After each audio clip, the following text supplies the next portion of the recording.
Tuhan yang tidak pernah berubah dalam kehidupan kami. Pada kasih karunia-Mu, anugerah-Mu yang selalu baru setiap pagi bagi kami.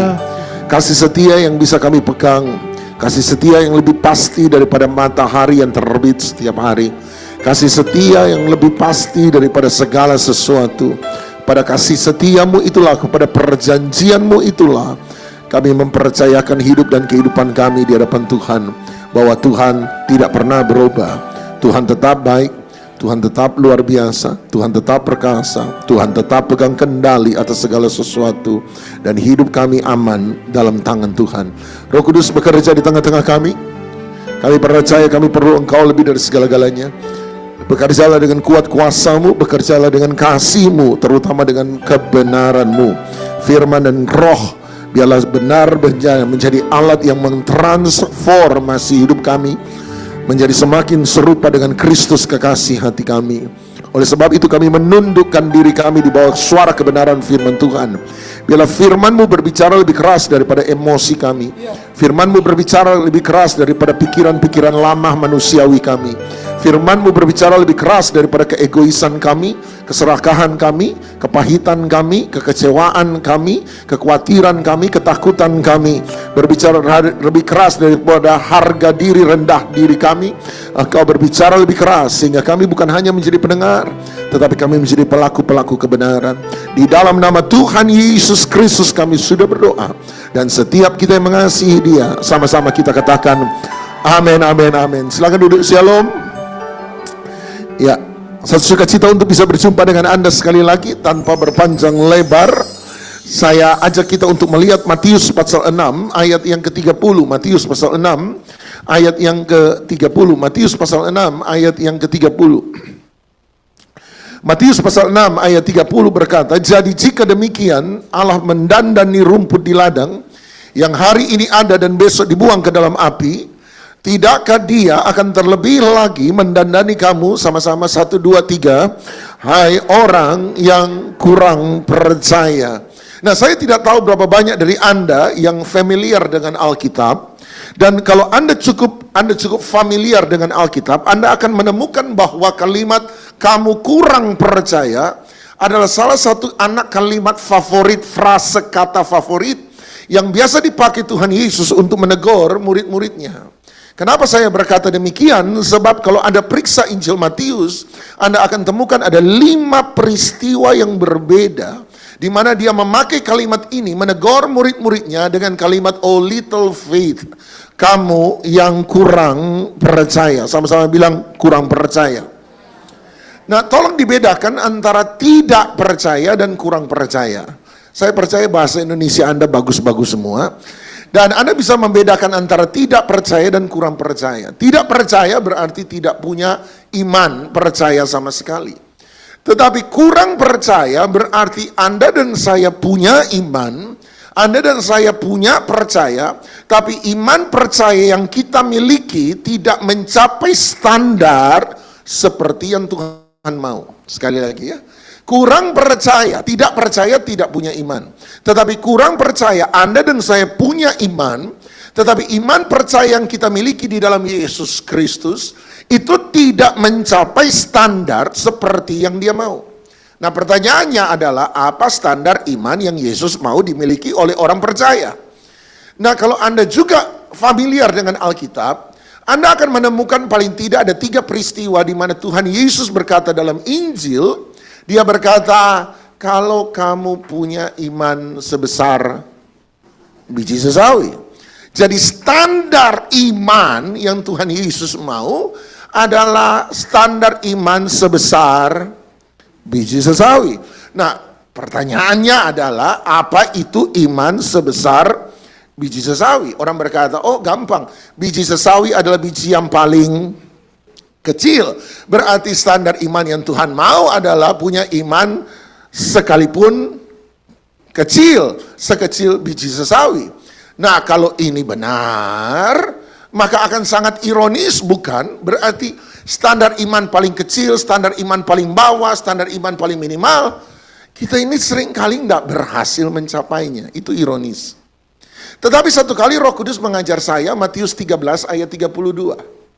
Dan di sana dia berkata begini, Matius 13:32, memang biji sesawi adalah biji yang paling kecil di antara semua biji-bijian, tetapi apabila dia sudah tumbuh, maka sesawi itu akan menjadi yang paling besar di antara semua sayur-sayuran. Bahkan dia akan menjadi pohon yang begitu lebat, dan burung-burung di udara pun akan membangun sarang di atas dahan-dahannya. Nah, satu kali saya dengar, mungkin Anda paling pernah dengar, pendeta terkenal, WL terkenal bilang begini, lebih penting daripada punya iman yang besar, kita harus punya iman yang benar. Pernah dengar itu? Lebih penting daripada punya iman yang besar. Apa itu iman besar? Iman yang memindahkan gunung, iman yang membuat kita melihat mujizat. Lebih penting daripada iman besar yang membuat gunung-gunung berpindah, kita punya iman yang benar. Kita harus punya iman yang benar, yang membuat kita tetap percaya sekalipun gunung-gunung tidak berpindah. Saya tahu Anda pernah dengar, sebab dari situ muncul lagu terkenal hari ini. Walaupun gunung itu tak berpindah, tetap percaya, Kau yang punya kuasa. Percaya sekalipun gunung-gunung tidak berpindah. Saya mendengar berkali-kali dari Tante Linda. Dan saya pun mengatakan yes. Tapi ada sesuatu yang mengganjal di hati saya. Sampai Roh Kudus mengajarkan pada saya tentang iman biji sesawi. Di Matius 13 ayat 32. Roh Kudus mengajarkan jangan-jangan kata kunci pada iman sebesar biji sawi bukan soal ukurannya yang kecil, tetapi kata kunci dari iman sebesar biji sesawi ada pada kalimat apabila dia tumbuh. Artinya Anda boleh punya iman, tentu saja kita harus punya iman yang benar. Yang setuju katakan amin. Sebab kalau Anda punya iman yang salah, berarti tetap apapun yang Anda lakukan, Anda akan, waktu inna ilahi wa inna ilaihi rajiun, maka Anda akan kemungkinan besar masuk neraka.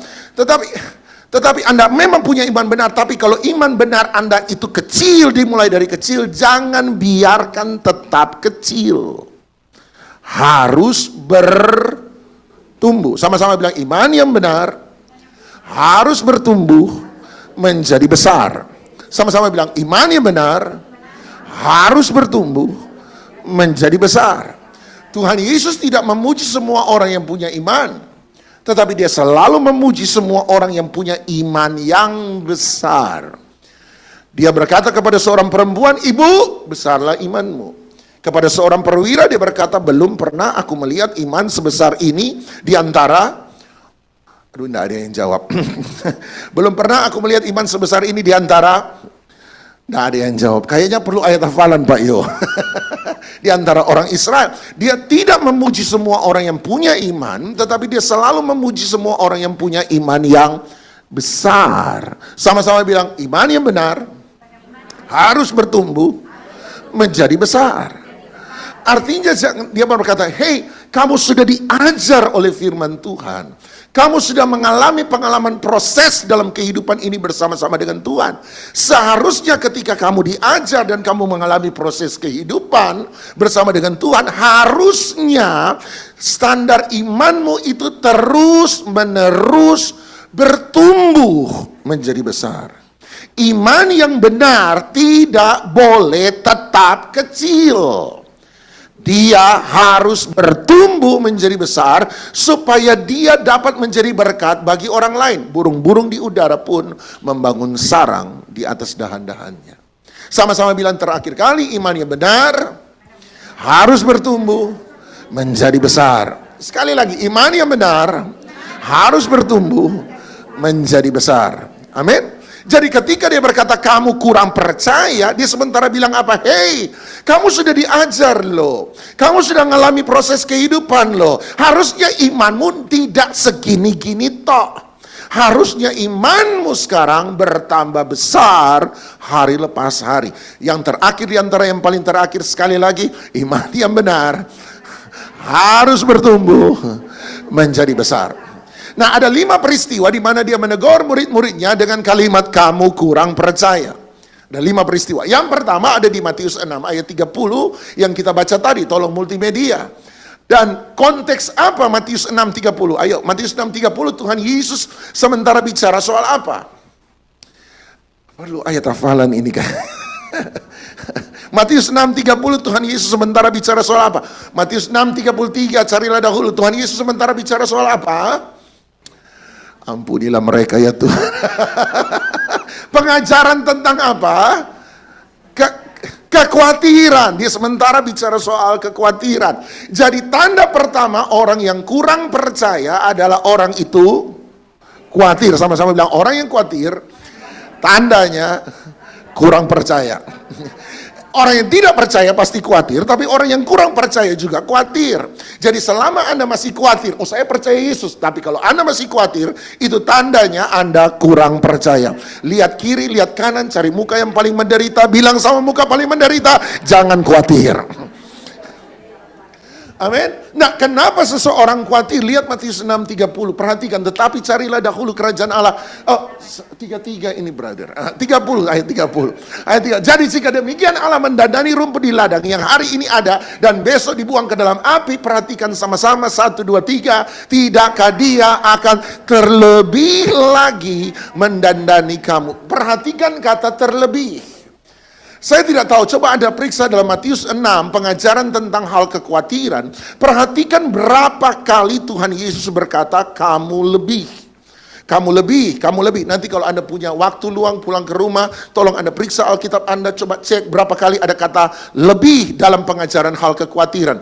Walaupun saya percaya rasanya tidak bakal dicek, tapi tapi kalau Anda cek, maka Anda akan temukan, tapi rasanya tidak bakal dicek. Tapi kalau mujizat terjadi, Anda cek, Anda akan temukan berkali-kali dia berkata, kamu lebih, kamu lebih. Bukankah hidupmu lebih dari apa yang kamu makan? Bukankah hidupmu lebih dari apa yang kamu minum? Bukankah hidupmu lebih dari apa yang kamu pakai? Bukankah kamu lebih daripada burung di udara? Terlebih lagi, berkali-kali dia berkata, kamu lebih, kamu lebih, kamu lebih, kamu lebih.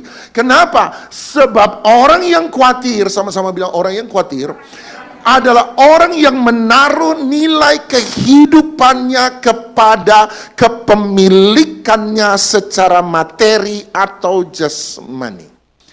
Orang yang khawatir adalah orang yang tidak mengerti dengan benar nilai kehidupannya.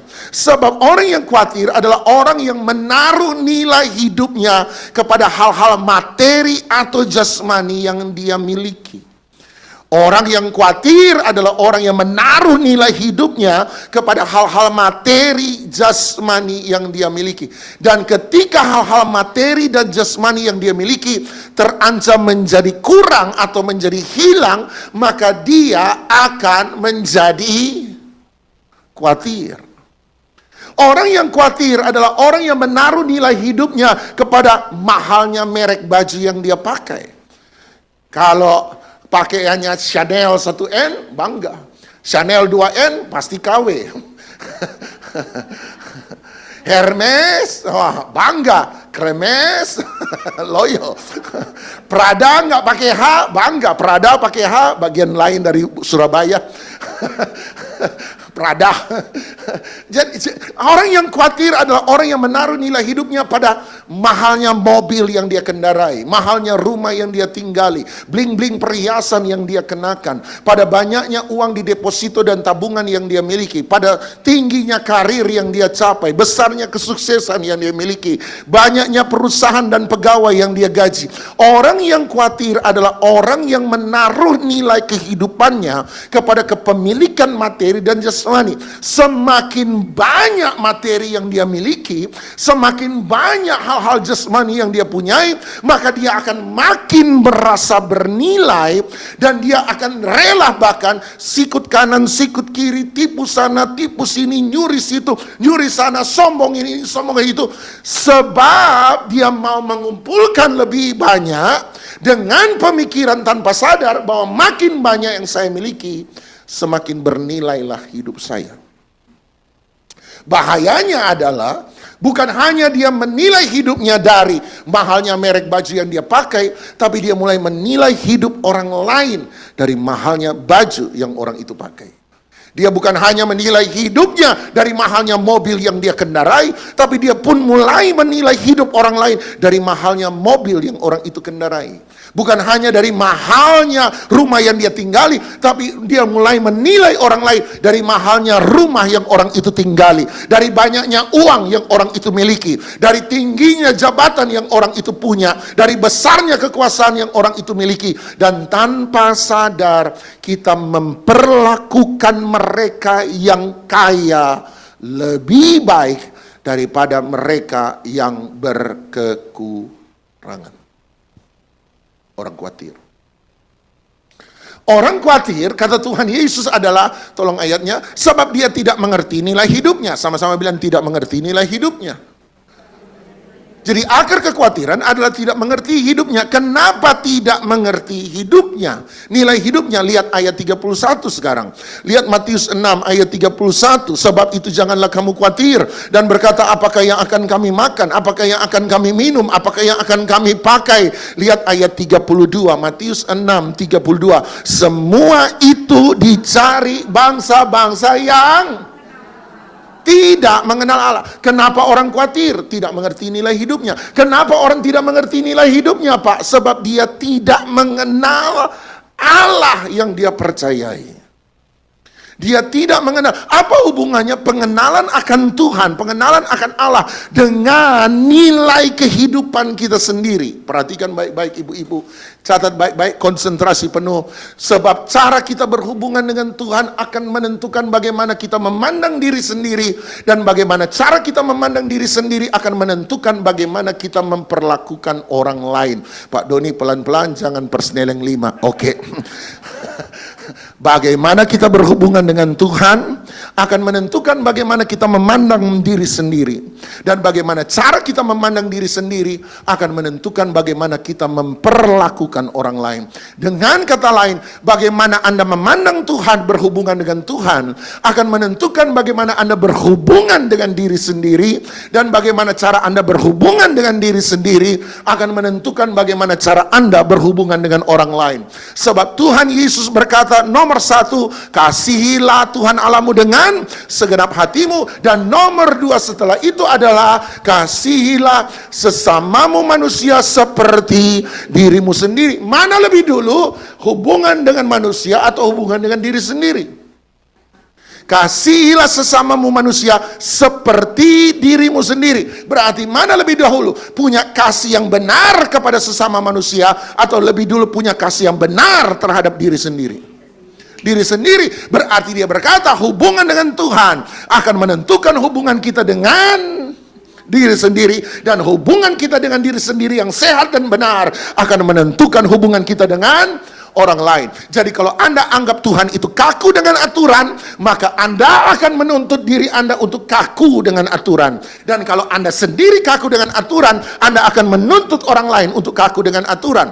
Kalau Anda pikir Tuhan itu perfeksionis, maka Anda akan menuntut diri Anda sendiri untuk perfeksionis, dan Anda akan menuntut orang lain untuk perfeksionis. Kalau Anda pikir Tuhan itu kejam, keras, maka Anda akan keras pada diri sendiri, dan Anda juga akan keras pada orang lain. Kalau Anda pikir Tuhan itu fleksibel, maka Anda akan fleksibel pada diri sendiri, dan Anda juga akan fleksibel pada orang lain. Kalau Anda pikir Tuhan itu lembut, maka Anda akan lembut pada diri sendiri, dan Anda akan lembut pada orang lain. Kalau Anda pikir Tuhan itu baik, maka Anda akan baik pada diri sendiri, dan Anda akan baik pada orang lain. Sebab bagaimana cara kita berhubungan dengan Tuhan akan menentukan bagaimana kita berhubungan dengan diri sendiri, dan bagaimana kita berhubungan dengan diri sendiri akan menentukan bagaimana kita berhubungan dengan orang lain. Kenapa dia tidak mengerti nilai hidup? Sebab cara pandangnya dengan Tuhan itu salah. Dia tidak mengenal Allah. Dan yang lucu adalah ketika Tuhan Yesus bicara tentang orang-orang yang tidak percaya, bangsa-bangsa, kata Tuhan di situ menggunakan kata Allah. Sama-sama bilang Allah. Tetapi ketika dia bicara kepada para rasul, dia sebut mereka kamu, tapi kata Tuhan di situ dia tidak pakai kata Allah, dia pakai kata Bapamu. Sebab Bapamu di surga tahu kamu memerlukan semuanya itu. Dengan kata lain dia berkata, hei, Allah yang dicari oleh bangsa-bangsa lain, Allah yang maha kuasa, Allah yang luar biasa, Allah yang menciptakan langit dan bumi, pemilik dari segala kehidupan, pengendali dari segala alam semesta, Allah yang dahsyat perkasa luar biasa itu bersedia menjadi Bapamu. Hanya ada satu yang bilang amin. Ampunilah mereka ya Tuhan. Allah yang maha kuasa, dahsyat perkasa luar biasa, Allah yang didamba-damba dan dicari oleh semua orang, Allah yang sejati, pencipta segala-galanya, pemilik segala-galanya, pengendali segala-galanya, sebenarnya adalah Bapamu.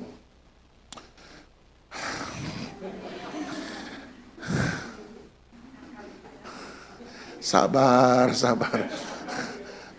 Bapa berarti sumber. Dia yang punya segala-galanya bersedia menjadi sumber penyediaanmu, sumber berkatmu, sumber pertolonganmu, sumber mujizatmu, sumber damai sejahteramu, sumber sukacitamu, sumber perlindunganmu, sumber penjagaanmu. Tidak ada yang bilang amin lagi dari tadi. Dia sumber. Makanya dia berkata, apakah ada anak minta roti pada bapaknya memberi dia? Ampuni yang jawab ular ya Tuhan. Perlu ayat hafalan. Apakah ada anak minta roti pada bapaknya beri dia? Batu, bertobat yang jawab ular tadi. Apakah ada anak minta ikan pada bapaknya beri? Tolong jawab ular.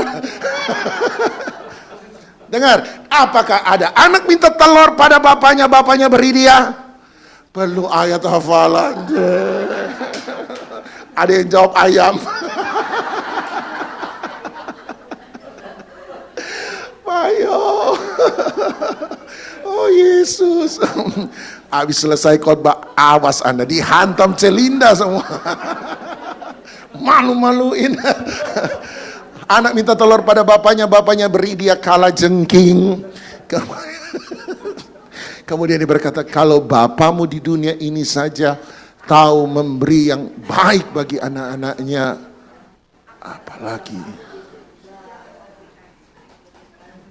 Pertanyaannya adalah, kalau begitu, kenapa kamu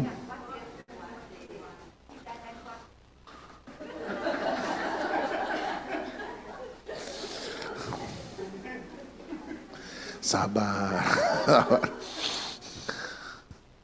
Kau Bapakku yang baik, mengerti bahasa tetesan air mata, tak kau biarkan ku berjalan sendirian, sebab kau Bapakku yang baik, engkau sungguh baik. Allah adalah Bapamu, sumber. Dan kalau dia sumbermu, kenapa kamu khawatir? Nah kalau begitu dia berkata, apa alasan orang khawatir? Nomor satu adalah tidak mengerti nilai hidupnya. Kenapa dia tidak mengerti nilai hidupnya? Sebab dia tidak pernah mengenal Allah yang dia percayai. Kalau begitu apa solusinya? Baru muncullah ayat 33, awas keterlaluan kalau tidak hafal. Tetapi carilah dahulu kerajaan Allah dan kebenarannya, maka semuanya itu akan apa solusinya dari kekhawatiran? Apa solusinya yang bisa membuat iman kita bertumbuh dari level 1 ke level 2? Jawabannya sederhana adalah carilah dahulu kerajaan Allah dan kebenarannya. Carilah dahulu kerajaan Allah. Cari kerajaan Allah, cari kerajaan Allah, cari kerajaan Allah, cari kerajaan Allah. Nah, kalau Anda sudah tahu solusinya atas kekhawatiran adalah cari kerajaan Allah, pertanyaannya sekali lagi, kenapa masih banyak orang yang khawatir? Alasannya sebab Anda tidak pernah cari kerajaan Allah. Alasan kedua adalah Anda mau cari kerajaan Allah tapi Anda tidak tahu apa itu kerajaan Allah. Saya sudah coba tanya jemaat, apa itu kerajaan Allah? Dan sebagian besar jemaat tidak bisa menjawab kerajaan Allah itu apa. Apa itu kerajaan Allah? Orang bingung, bagaimana Anda bisa mencari sesuatu yang modelnya apa, Anda nggak pernah tahu. Itu seperti Raja Nebukadnezar, satu kali dapat mimpi, pagi-pagi dia kumpulkan dukun istana, dan berkata, hei dukun, tadi malam saya mimpi, artikan mimpi saya tadi malam. Dukun-dukun istana berkata, baik tuanku raja, tolong beritahukan kepada kami apa mimpimu. Dia jawab, lupa. Anda bayangkan, suruh mengartikan mimpi yang dimimpi sendiri lupa. Bagaimana saya bisa mencari sesuatu yang saya tidak tahu modelnya apa? Sampai ayam kencing berdiri pun tidak bakal ketemu. Anda tidak akan pernah menemukan itu. Bagaimana caranya? Oleh sebab itu kita banyak khawatir, sebab kita tidak pernah tahu apa itu kerajaan Allah, apa itu kerajaan Allah, apa itu kerajaan Allah. Kita tidak bisa menemukan sesuatu yang kita tidak tahu modelnya apa.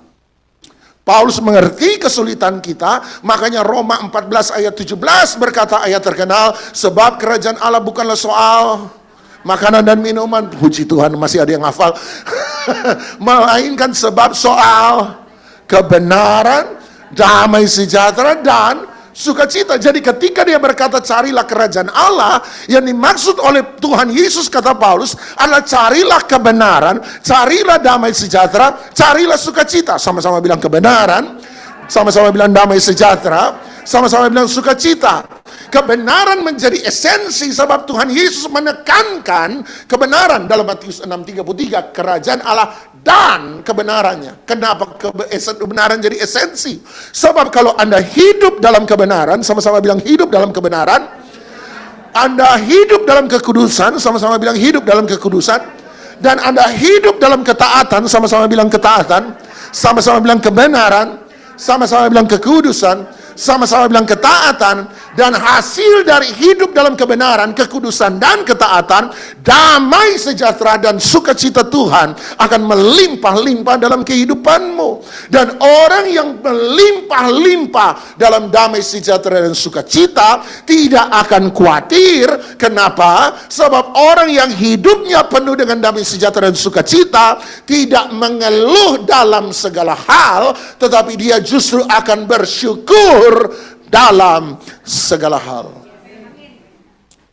Cari kebenaran, hidupi kebenaran, hidup dalam kekudusan, hidup dalam ketaatan. Sama-sama bilang kebenaran, sama-sama bilang kekudusan, sama-sama bilang ketaatan. Belajar berjalan dalam kebenaran, berjalan dalam kekudusan, melakukan ketaatan, maka damai sejahtera dan sukacita akan jadi bagian Anda. Kebenaran, damai sejahtera dan sukacita. Persoalannya adalah sekarang kamu tahu kerajaan sorga bicara soal bagaimana mencarinya. Sebab dia bilang cari, sekarang Anda sudah tahu kerajaan Allah adalah kebenaran, damai sejahtera dan sukacita.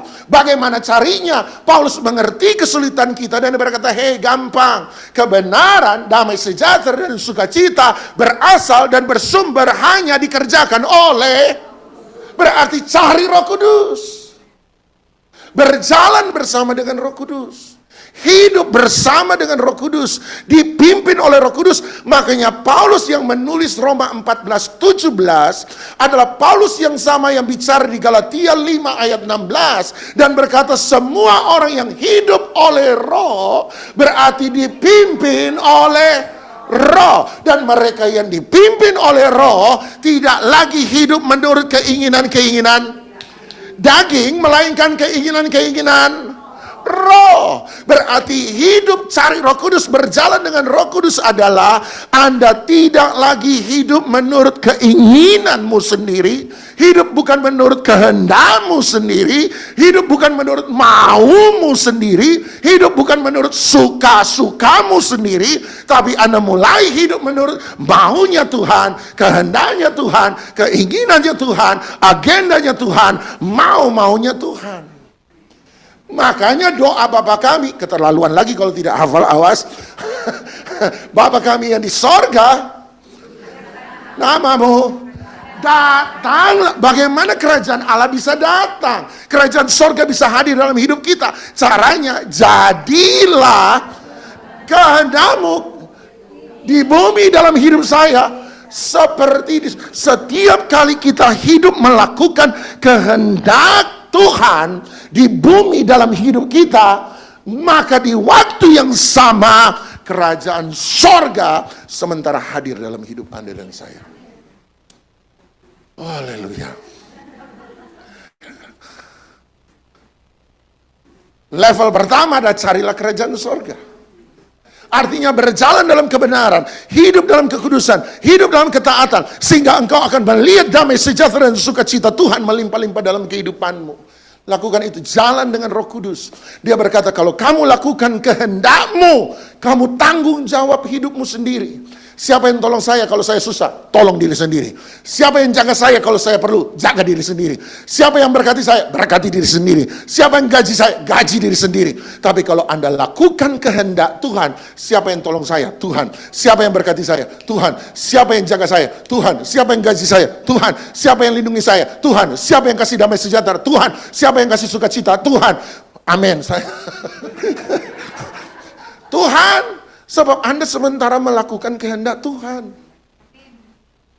Dia bertanggung jawab dalam hidupmu. Dia jadi Bapa. Dia jadi sumber.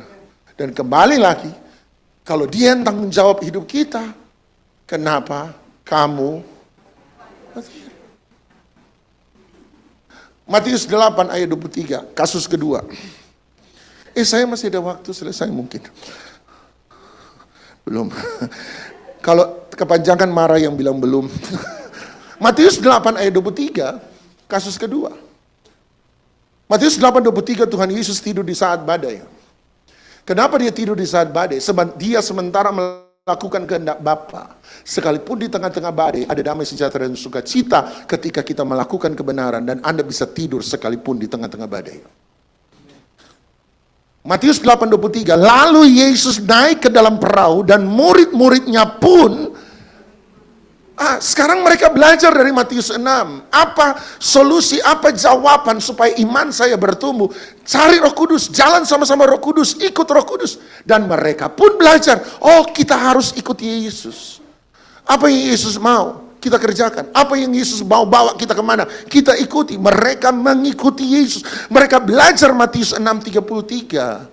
Itu sebabnya mereka jalan sama-sama Yesus. Mereka mengikuti Yesus. Ayat 24. Sekonyong-konyong mengamuklah angin ribut di danau itu sehingga perahu itu ditimbus gelombang. Tetapi Yesus tidur. Ayat 24, mereka ikut Yesus. Ayat 24, ketika mereka ikut Yesus ada badai. Ada masalah yang muncul karena ketidaktaatan kita. Tapi ada masalah yang akan muncul justru waktu kita sementara taat. Saya sudah ajarkan pada Anda berkali-kali. Ada dua badai dalam hidup manusia. Badai karena ketidaktaatan. Contohnya Yunus. Disuruh ke Niniwe, dia lari ke Tarsus. Pertengahan jalan ada badai. Badai Yunus adalah badai ketidaktaatan. Kedua, badai karena ketaatan. Anda sementara taat. Murid-murid sementara mengikuti Yesus, contohnya Matius 8. Waktu mereka ikut Yesus, lakukan kehendak Tuhan. Anda pikir hidup semua baik-baik saja? Ayat 24, badai itu datang. Badai yang mereka alami hari itu justru karena mereka sementara taat. Bagi Anda yang mengalami masalah karena ketidaktaatan, bertobatlah. Tapi bagi Anda yang mengalami masalah justru karena Anda sementara taat, tetaplah percaya. Yesus tidur. Lihat ayat 25. Ayat 25. Maka bangunlah murid-muridnya, membangunkan dia, katanya tolong baca sama-sama. 1, 2, 3. Tuhan, tolonglah kita. Sekali lagi, 1, 2, 3. Tuhan, tolonglah kita binasa. Yang paling akhir, 1, 2, 3. Tuhan, tolonglah kita binasa. Mereka bilang apa sama Tuhan? Tuhan, tolonglah kita binasa. Lihat ayat berikutnya, ayat 26. Maka Yesus berkata kepada mereka, mengapa kamu takut, kamu yang sebentar. Ayat 23, mereka sementara ikut Yesus. Ayat 24, badai muncul. Ayat 25, mereka tidak bisa mengatasi badai, mereka minta tolong pada Yesus. Tuhan, tolonglah kita binasa. Ayat 26, dia marah dan dia berkata, kenapa kamu takut, hai kamu yang kurang percaya. Pertanyaan saya, salah murid-muridnya apa? Kami lagi ikut Yesus. Ada badai, kami tidak bisa selesaikan. Kami minta tolong sama Yesus. Benar atau salah? Kalau Anda punya masalah, Anda tidak bisa selesaikan, Anda minta tolong pada Tuhan. Benar atau salah? Benar. Dia bangun, dia berkata, kenapa kamu takut, hai kamu yang kurang percaya? Salah gua apa? Mari saya bawa Anda pada Markus 4 ayat 38. Cerita yang sama, tapi sisi yang berbeda. Markus 4 ayat 38. Cerita yang sama, sisi yang berbeda. Perhatikan. Pada waktu itu Yesus sedang tidur di buritan di sebuah tilam, maka murid-muridnya membangunkan dia dan berkata kepadanya, Guru, engkau tidak peduli kalau kita beda atau sama? Beda. Kenapa berbeda, Pak? Dan bedanya bukan hanya beda kalimat. Bedanya ini sudah beda makna. Apa artinya, Pak? Matius 8, mereka minta tolong dengan seruan apa? Tuhan, tolonglah kita binasa. Itu kalimat apa? Kalimat minta tolong. Setuju? Markus 4, mereka minta tolong dengan kalimat apa? Guru, engkau tidak pedulikah kalau kita binasa? Itu kalimat apa? Kalimat menyalahkan. Setuju? Guru, engkau tidak pedulikah kalau kita binasa? Itu kalimat apa? Menyalahkan. Gara-gara lu kita ngalami badai. Gara-gara lu gua mau mati. Itu bukan beda kalimat, itu beda makna. Pak, kok cerita yang sama, berbeda kalimat, berbeda makna? Jawaban saya, nomor 1. Sebab sumber informasinya berbeda. Matius pasal 8 ditulis oleh siapa? Matius. Anda tahu Matius, Injil Matius ditulis oleh Matius, tahu kan, ibu-ibu? Pak Iyo ketawa. Matius adalah salah satu dari 12 murid inti Tuhan Yesus. Berarti Matius ada di situ pada waktu itu. Berarti Matius dalam peristiwa itu ngomong sama Yesus. Dia kan mencatat pengalamannya. Dia ngomong apa sama Yesus hari itu? Tuhan, tolonglah kita binasa. Nah, bagaimana dengan Markus, Pak? Markus bukan bagian dari 12 murid inti Tuhan Yesus. Jadi Markus tidak ada di situ. Loh, terus Markus tahu dari siapa? Markus juru tulis Petrus. Injil Markus adalah Injil yang ditulis berdasarkan informasi pihak pertama, yaitu Petrus. Berarti yang ngomong, Guru engkau tidak pedulikah kita binasa, itu yang ngomong siapa sebenarnya? Petrus. Markus hanya mencatat apa yang Petrus katakan hari itu. Nangkap? 1 Matius, 1 Petrus. Tapi kenapa beda, Pak? Ya jelas dong. Masalah akan selalu membagi orang menjadi 2. Masalah akan selalu menunjukkan mana yang sungguh-sungguh percaya Tuhan dan mana yang setengah-setengah percaya Tuhan. Mana kelompok Matius, mana kelompok Petrus. Kalau kita tidak punya masalah, kita ini malaikat semua. Percayalah, sampai masalah muncul baru ketahuan mana yang malaikat benaran, mana yang malaikat setengah setan. Tanya sahabat sebelah, Lucifer atau Gabriel? Mana malaikat benaran, mana malaikat menyamar. Setuju? Setuju? Anda kan kalau dan saya kalau tidak punya masalah, baik-baik semua kita kan. Bahagia banget, senyum-senyum. Nanti kena masalah, sudah doa, udah puasa. Kok Tuhan nak tolong-tolong? Nah, kelihatan mana yang sungguh-sungguh percaya, mana yang setengah-setengah percaya. Mana yang Matius, mana yang Petrus.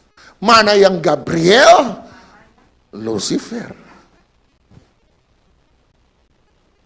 Kedua jawaban saya, kenapa berbeda, Pak? Jawaban saya sebab pengenalannya berbeda. Jadi problemnya kembali ke Matius 6.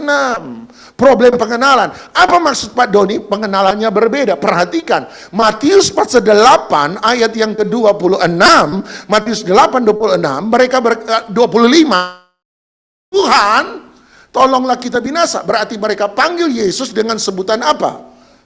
Tuhan. Sementara Markus 4 ayat 38 mereka panggil Yesus dengan sebutan apa? Guru. Engkau tidak pedulikah kita binasa? Tuhan dan guru itu pengenalan yang berbeda. Tuhan berarti raja yang menguasai, yang memerintah, yang berdaulat atas seluruh keberadaan hidup Anda dan saya. Makanya lagunya berkata, Engkaulah Tuhan. Engkaulah siapa Tuhan? Raja. Apa itu raja? Berdaulat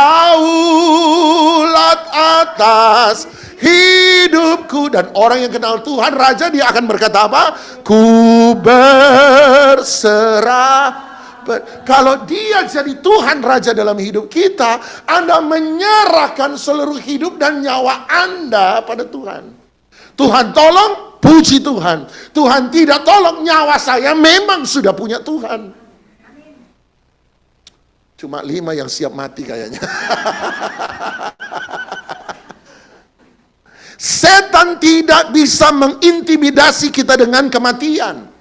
Sebab kematian adalah cara kita untuk berjumpa dengan Dia. Tuhan tolong, puji Tuhan. Saya masih diberi kesempatan melayani Tuhan. Tuhan tidak tolong, nyawa saya memang sudah punya Tuhan. Nah, itu kan, kalau sudah begini cuma 3 yang amin. Susah. Guru sumber informasi. Guru sumber pengetahuan.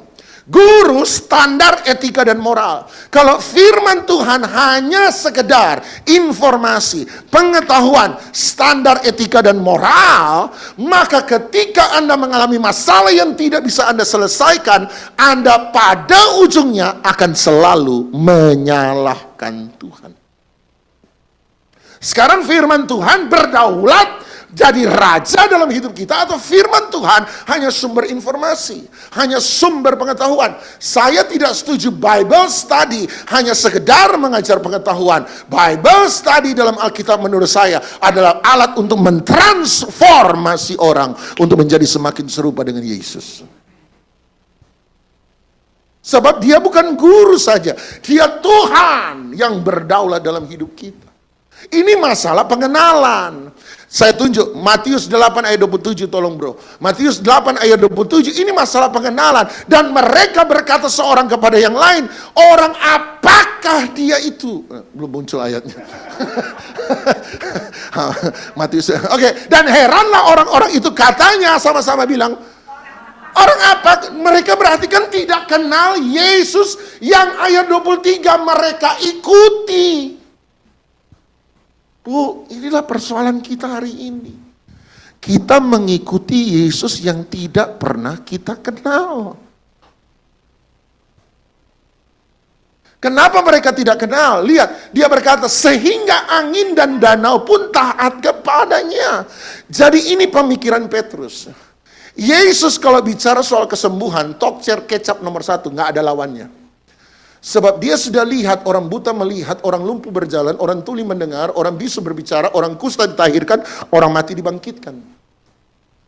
Tapi soal alam, dia belum pernah lihat. Jadi dalam pikiran Petrus, Yesus baik dalam satu hal, tapi belum tentu baik dalam segala hal. Kita sama kok. Lihat orang kanker stadium 1, kita masih bisa doakan dalam nama Yesus sembuh. Tapi kalau sudah lihat orang kanker stadium 4, biarlah kehendak-Mu yang jadi ya Tuhan. Anda pernah ke rumah sakit mendoakan orang, selang di hidung, selang di mulut, selang di 2 tangan, selang di kepala? Berapapun saya doa, dalam nama Yesus Tuhan berbelas kasihanlah sembuhkan. Pulang dari situ hati kecil berkata, sebentar lagi game over. Sebab dia bisa sembuhkan yang ringan, dia belum tentu bisa sembuhkan yang berat. Jujur aja kita. Satu kali ada teman saya karena pelayanan sejak dari remaja, Saya punya teman-teman, waktu itu remaja, saya masih remaja, 17, 18, 19 tahun. Punya teman-teman yang sudah pelayanan di desa. Karena saya dari muda pelayanan, saya kenal teman-teman yang 10, 15 tahun di atas saya yang melayani di desa-desa. Satu kali dia cerita, ini kita lagi kumpul-kumpul, dia cerita. Ini kisah nyata, dia cerita ada satu orang ibu satu kali bawa anak-anaknya masih kecil datang kepada pendetanya, ini pendeta lain, pada pendetanya sambil menangis dan berkata, "Pak Pendeta tolong saya, Pak Pendeta tolong saya," sambil nangis. Pendetanya berkata, "Ibu ada apa? Tenang dulu ibu, cerita baik-baik, ada apa ini? Ada apa?" Kita pendeta kalau lihat ibu gendong anak sambil nangis-nangis minta tolong, kita pikir KDRT. Makanya dia bilang, "Tenang dulu ibu." Ibu-ibu juga kalau cerita ya begitu sih. Pak, waktu ini dia menginum, dia menginum udah meta kayak baca ya. Ini tenang dulu, cerita baik-baik. Ibu itu berkata, "Pak Pendeta tolong saya, Pak Pendeta tolong saya, nak kuat." Pendeta berkata, "Tolong apa ibu?" "Suami saya meninggal." Pendeta berkata, "Aduh Bu, Tuhan turut berduka cita, Tuhan tolong beri penghiburan." Ibu tidak usah pikir ibu sudah percayalah Tuhan pasti tolong. Soal peti mati, soal tanah pemakaman biar kami gereja. Kita urunan, kita beli peti mati tanah pemakaman buat suami ibu yang meninggal. Soal malam penghiburan, tidak usah pikir gereja yang urus semua. Ibu sudah tenang saja, Tuhan pasti punya rencana yang baik di balik ini semua. Ibu itu berkata, "Tidak mau Pak Pendeta, bukan itu Pak Pendeta, tolong saya, bukan itu yang saya mau, tolong saya Pak Pendeta." Pendeta berkata, "Ibu mau apa?" Ibu itu berkata, "Pak Pendeta tolong bangkitkan suami saya dari kematian." Pendeta jawab, "Salah kantor Bu." Itu bukan haknya saya, itu haknya Tuhan. "Bu, sudahlah Bu, anggap ini kehendak Tuhan yang sempurna. Terima saja Bu, Tuhan pasti tolong, ada kebajikan di balik setiap masalah." Ibu itu berkata, "Tidak mau Pak Pendeta, tolong saya Pak Pendeta, tolong bangkitkan suami saya dari kematian." Kata Pak Pendeta, "Tuhan Yesus tidak berubah dulu, sekarang, dan sampai selama-lamanya. Kalau dulu Tuhan tolong, hari ini Tuhan tolong. Kalau dulu Tuhan sembuhkan, hari ini Tuhan sembuhkan. Kalau dulu Tuhan bangkitkan orang dari kematian, hari ini Tuhan sanggup membangkitkan orang dari kematian. Tolong Pak Pendeta, minta Tuhan Yesus bangkitkan suami saya dari kematian." Nah, kita ini pendeta paling susah. Kalau khotbah kita Anda kembalikan ke kita, susah. Dia bilang, "Sudahlah Ibu, percayalah, ini waktu kehendak Tuhan yang sempurna. Sudah Ibu, Tuhan akan beri pertolongan, percayalah." Sudah. Dia bilang, "Tidak mau Pak Pendeta, suami saya tulang punggung keluarga satu-satunya. Kalau dia meninggal, saya ibu rumah tangga, tidak punya keahlian, belum ada usaha bisnis. Nanti 1 minggu, 2 minggu kemudian, 1 bulan, 2 bulan kemudian, makan apa anak saya? Sekolah bagaimana? Tolong Pak Pendeta, bangkitkan suami saya dari kematian." Singkat cerita, akhirnya diambil kesepakatan. Kesepakatannya begini, pendeta berkata, "Baik Ibu, saya akan berdoa minta Tuhan bangkitkan suami Ibu dari kematian. Tapi cuma 1 kali." Dia tekankan itu 1 kali. 1 kali saya berdoa, suami Ibu tidak bangkit dari kematian. Ibu tidak lagi kecewa dengan Tuhan loh ya. Tidak boleh marah sama Tuhan ya. "Iya Pak Pendeta, tapi doain." "Iya saya doain, tapi cuma 1 kali. 1 kali kalau saya doa tidak bangkit, Ibu percaya Tuhan pasti tolong Ibu, pelihara Ibu." "Iya Pak Pendeta, tapi doain kan." "Iya Ibu, 1 kali. 1 kali saya doain." Akhirnya pergilah ke tempat rumah ibu itu, masuk ke dalam kamar di mana jenazah dibaringkan. Pendeta mulai berdoa, "Ya Bapa kami dalam sorga, dalam nama Tuhan Yesus, sungguh besar setiamu dan kasihmu tidak pernah berkesudahan. Engkau yang menciptakan langit dan bumi dan segala isinya, dan baginya tidak ada yang mustahil bagimu. Engkaulah pemilik segala sesuatu, pengendali segala sesuatu, yang mempunyai segala sesuatu.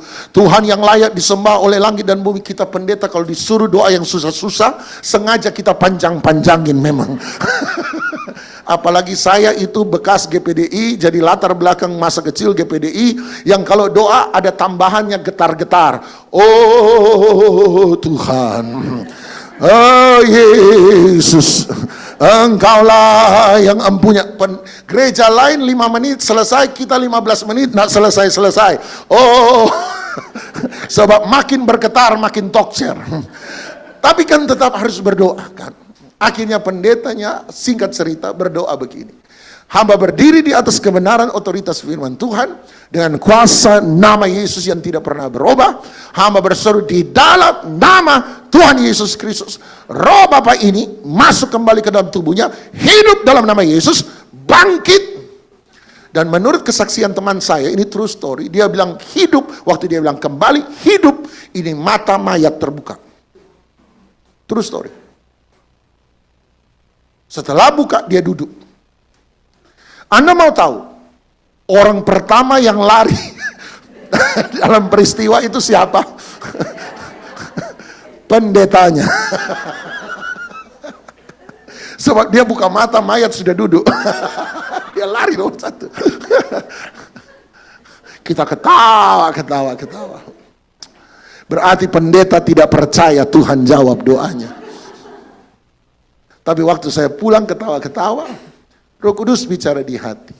Kamu juga sama. Betul. Seringkali kita tidak percaya apa yang kita doakan. Tuhan sanggup untuk menjawab. Saya belajar ini ketika saya mulai banyak pelayanan. Biasanya doain, ada orang minta doa selesai ibadah.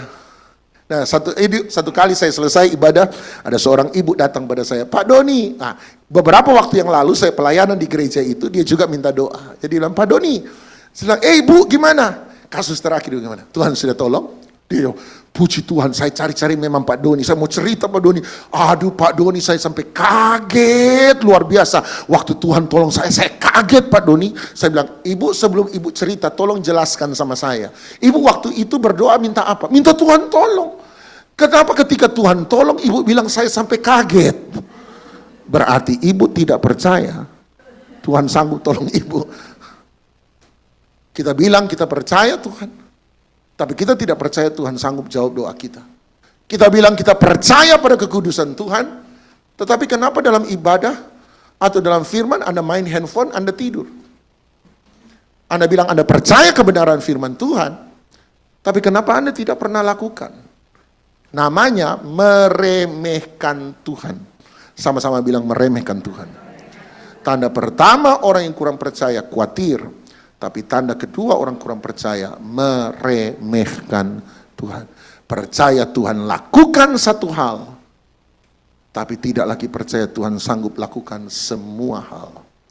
Dia sanggup bukan berarti dia harus lakukan semua yang Anda mau, tapi dia tetap sanggup lakukan segala sesuatu. Percaya saja. Taruh hidup, nyawa kita di tangan Tuhan. Tuhan tolong, puji Tuhan. Tuhan tidak tolong, toh nyawa saya tetap punya Tuhan. Mari kita datang pada Tuhan. Aku punya Tuhan yang besar, yang telah berjanji dan sanggup menggenapi. Imanku bersepakat percaya kuasanya, ku terima sekarang kemenangan darimu. Aku punya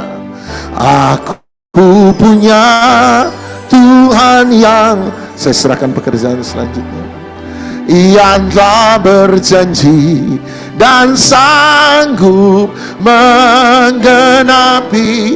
Imanku bersepakat percaya. Sama-sama kita bangkit berdiri, katakan, ku terima sekarang kemenangan darimu. Sekali lagi katakan, aku punya Tuhan yang besar, yang telah berjanji dan sanggup menggenapi.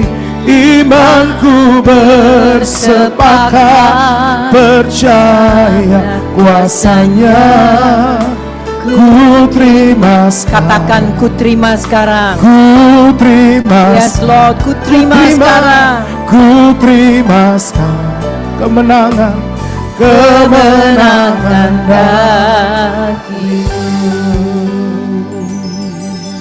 Kami bersyukur oleh karena kasih karunia anugerah-Mu siang hari ini. Kami boleh kembali mendengar kebenaran firman-Mu. Biarlah Bapa melalui kebenaran firman-Mu ini bukan sekedar kami mendengar dan hilang. Sebab iman yang benar adalah iman yang terus bertumbuh dalam pengenalan akan Tuhan.